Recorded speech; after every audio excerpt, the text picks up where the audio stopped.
Good afternoon and welcome to another edition of WrestleTalkShow. I'm your host Joshua Zimmerman, here for another stimulating edition of wrestling's news, bits, rumors, anything and everything professional wrestling.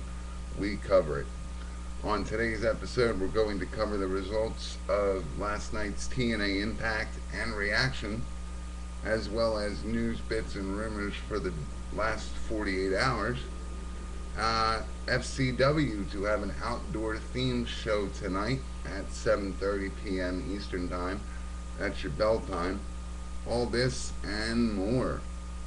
Let's start off the show like we usually do, thanking our audience. We appreciate the fact that all of you watch. The last video posted less than a day ago has already gotten about 30 hits and counting. We appreciate the spread in demographics, including the recently increased female demographic that keeps seeming to get higher and higher. So we appreciate the fact that you watch this video, and all of our other videos can be found either here on our YouTube page or directly at WrestleTalkShow.webs.com. There's an interactive forum asking today's wrestling questions, as well as this month in pay-per-views and general input, as well as questions to start driving topics for the show, as we are a fan-oriented, fan-interactive video cast. Feel free to drop us an email at any time with any questions, comments, concerns related to the show. Anything you want to ask, we'll put it in a video. Send that to cwecompany@gmail.com. Friend us at facebook.com/cwecompany. And follow us on twitter.com/cwecompany. Let's get right into um, today's well, let's start off with the predicted ratings. Last Thursday's Impact scored a 1.15, and I think it's safe to assume that this scored a 1.0 or higher. I don't think it went past a 1.20, if you ask me, especially since your wrestling didn't start till quarter three of the 2 hour program. Quarters one and two were taken up by Eric Bischoff and the Immortals, talking about the Immortals. Uh, right off the bat, first match that was actually a match, Jay Lethal and Taylor Wilde versus Robbie E and Cookie. Robbie and Cookie win after 7 minutes. Not a lot of wrestling, but it told the story that they were trying to tell, so I guess it worked out fine. Quarter five, this again after needless promos that don't make any sense. This whole program does not make any sense. Uh, Dixie Carter, you need to get Eric Bischoff off of the program. The promoter should not be out there. Just like we didn't like the fact that you were on TV all the time, Eric Bischoff should not be ahead of your wrestlers. He is not a wrestling talent. He's a productive and creative member of the TNA roster. He is not a wrestler. Let's emphasize that again. He is not a wrestler. Why is he on TV when he makes six figures to produce your product, not to perform in it? Answer me that. Moving on. Quarter five showed Samoa Joe versus Gunner and Murphy. Quick win by Joe after a muscle buster to Murphy. Joe wins in just 1 minute of wrestling, if you want to call it that. RVD versus Kaz. After 3 minutes, Rhino and Ric Flair come out.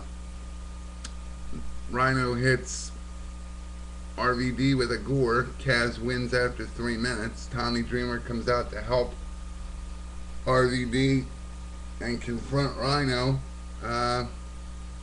Just what we thought. EV2's not gone. You're going to bleed it out till these guys mean absolutely nothing. Everything you tried to achieve in last month's pay-per-view means absolutely nothing if they're not really gone. Either find a place for them or get rid of them. Kind of like your Team 3D angle. Either split them up in singles or say that they're retired. Don't say that they're retired just to start their singles careers, because that's not actually retirement. That's tag teams pursuing singles competition. There is a difference. Quarter 7, AJ Styles versus Stevie Richards for the TV title, and the commentators had the balls to say how prestigious this title is, even though it's defended once a week, if not better. It's no longer as prestigious as everyone makes it out to be. Like we emphasized last night, your titles meant something when very few people held them. If it goes back and forth, it does not make you cool anymore to hold a title. If your titles mean nothing, your wrestlers holding the titles do not get the proper bump that those titles mean to give them. If you don't care about your title defenses or when they happen, then your fans are not going to follow it, and they're not going to be surprised if a title switches hands week in and week out like it does with every promotion in this game. Alright, WWE is just as guilty of it, but come on, don't blatantly say how prestigious it is when it's not. It's not. You do it once a week.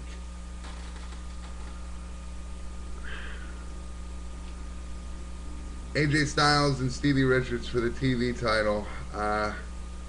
Botched Styles clash on Richards' recently repaired neck. Yeah, that's good for TV. Let's hurt the guy even more. He just had his neck fixed, and we're going to do a move that might compromise that neck repair. Real good there, TNA. Styles wins after 5 minutes of wrestling. Quarter 8, Beer Money and Douglas Williams versus Matt Morgan. Morgan hits Douglas with a carbon footprint to gain the win after 10 minutes of wrestling. Stay tuned for reaction. No real Raven match. What a waste of time this was. It was just Jeff Hardy coming out and saying that Hulk Hogan told him to get rid of, that he gets shit done in quote, get shit done in TNA, and that Hulk Hogan told him to get rid of Raven, so he got rid of Raven. I was really hoping for something better. All in all, why is this on TV? SmackDown's at least scoring in the area of 2.0, and that was their gauged, their estimated rating that they wanted to achieve. These guys aren't even scoring a 2.0. Spike, you have so many better programs that you can fill this Thursday slot in. Get rid of these people. Tell Bob and Janice Carter that Dixie's fucking up by pulling this product off the air. It's not making you any money. Moving on to news. Effective today, as of about 10-20 minutes ago, former member of the WWE group Cryme Tyme, Shad Gaspard, was released by WWE. Again, effective today, and this was found out on JR's Jim Ross's Twitter page. Former WWE wrestler Chris Nowinski has been nominated for a Sports Illustrated Award for his research in head trauma and changing how safe performers are in the ring and ways to be safe.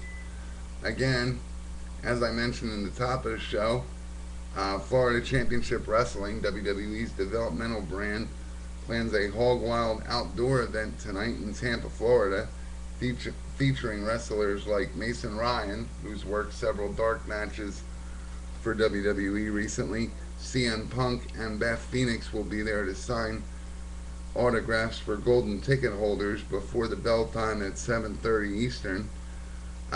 Matches include members of both seasons 2 and 3 of NXT, and it will feature live music and vendors for the outdoor themed event. Moving on to bigger and better things. My question for the fans today is Vince McMahon stopped doing it years ago when he realized that it wasn't as good as it was at the time for business, not like it is now. But there was a time when to start every Raw, Vince McMahon, the promoter, would come out and set the tone.